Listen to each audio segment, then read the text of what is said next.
Welcome to step 2 of the 534 Simple Eating Plan, where we're going to cover how to be able to create your own successful eating plan.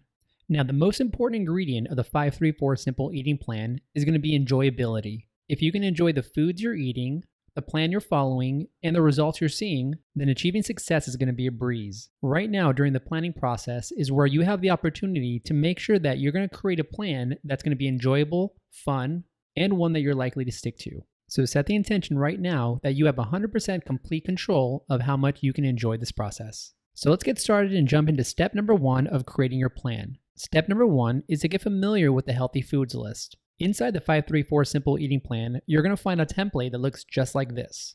Now, the healthy foods list are made up of all the foods that give you the maximal amount of nutrition and energy.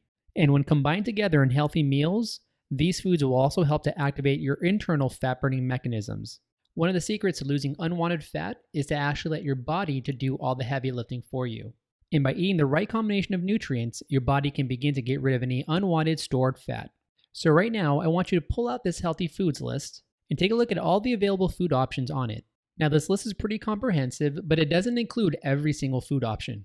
Now, if you ever come across a food that is not on this list, then just use your best common sense to see whether it fits in or not.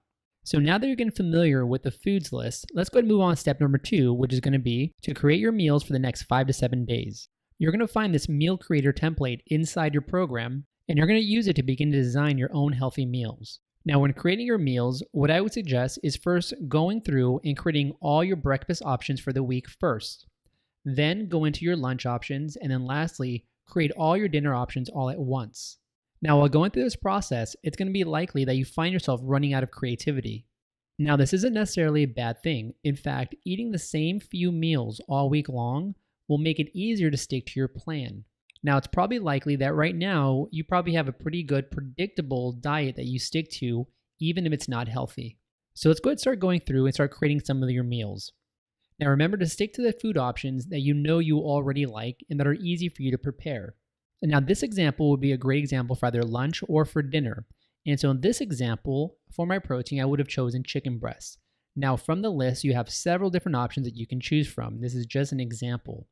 So I chose chicken breast as my option for my proteins first. So now that I know that I have enough protein to which to build the rest of my meal upon, I'm going to choose vegetables second. And in this option, I'm going to choose zucchini. Now, when you get to the good fats category, you're going to have a wide variety of food from nuts all the way to oils. Now, in this option for myself, I'm going to select avocado. Now, if I were eating a salad, my good fat options might be olive oil that's included within a salad dressing. Now, the spices category are going to be considered a free column where you can add as many spices as you'd like. Now, I personally just prefer salt and pepper, but in this example, I'm going to go ahead and choose a blackened spice for my meal. Now, you'll notice from this template that there is not a section for carbohydrates or other grains that you're typically used to. Now, because those are omitted, it's going to be important that you get your carbohydrates from vegetables, but also from fruits. Now, your fruit selection may or may not go with the rest of your meal, and that's okay. So it's important to always choose the options that you're going to like the best. And so in this example, I know that I'm going to have strawberries with the rest of my meal. So now that I have my example done here for lunch or for dinner, I'm going to want to take all my meals from breakfast, for lunch, and for my dinners, and I'm going to take them and input them into my weekly meal planner. Now, using the weekly meal planner, you're going to be able to leverage your time and see which days you're going to want leftovers. And now, if I was creating this for myself, then I would look for areas where I was having a specific type of protein or vegetable for dinner or for lunch and try to use it for the next following meal or the next following day to save myself some time. This planner is also going to help with your shopping. Now, remember, the key to this meal plan is simplicity. Now, the simpler your meal plan is to follow, the greater success you're going to have. Now, it's important to note that your meal plan may or may not look a little boring to you, and that is completely fine. Now, the first thing you should do is get used to being consistent at following this meal plan while it's boring and while it's simple. Once you get used to the habits and once you become very consistent at the schedule, then you can start plugging in some more adventurous choices. So there you have it. As promised, a very simple walkthrough of the 534 Simple Eating Plan.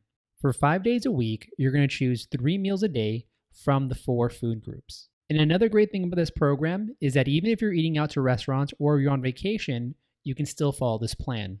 And if you have any questions on how to customize your meal plan, please feel free to reach out to us using the contact info below. This completes step 2, and go ahead and go on to step number 3.